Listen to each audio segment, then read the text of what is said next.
Israel का इतिहास संक्षेप में हिंदी में प्राचीन काल। इज़राइल का प्राचीन नाम कनान।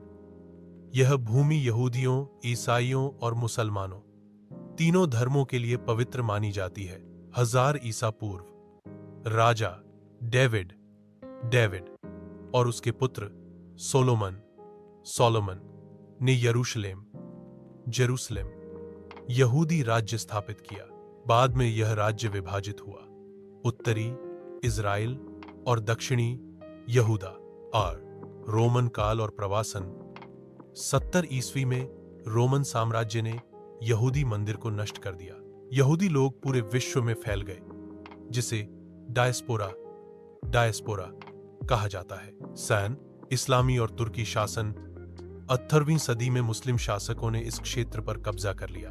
बाद में ऑटोमन तुर्क साम्राज्य ने लगभग 400 वर्षों तक शासन किया। 1517-1917 से ब्रिटिश शासन और यहूदी पलायन। प्रथम विश्व युद्ध के बाद ब्रिटेन ने इस भूमि पर नियंत्रण पाया। British mandate of Palestine. Europe में यहूदियों पर अत्याचार के कारण, विशेषकर होलोकॉस्ट के बाद, बड़ी संख्या में यहूदी यहां बसने लगे। इज़राइल की स्थापना 14 मई 1948 इज़राइल को स्वतंत्र राष्ट्र घोषित किया गया। इसके तुरंत बाद अरब देशों ने युद्ध किया। 1948 अरब इज़राइल युद्ध, परंतु इज़राइल ने अपनी स्थिति मजबूत की।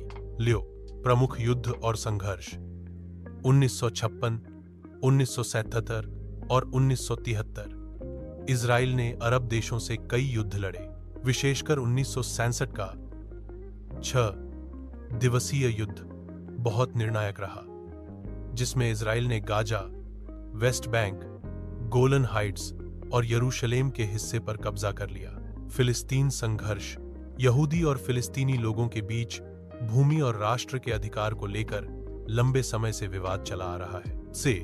हाल की स्थिति इज़राइल एक लोकतांत्रिक देश है और दुनिया का एकमात्र यहूदी बहुल राष्ट्र है। फिलिस्तीन के साथ संघर्ष आज भी जारी है, विशेषकर गाजा पट्टी और वेस्ट बैंक के क्षेत्रों में।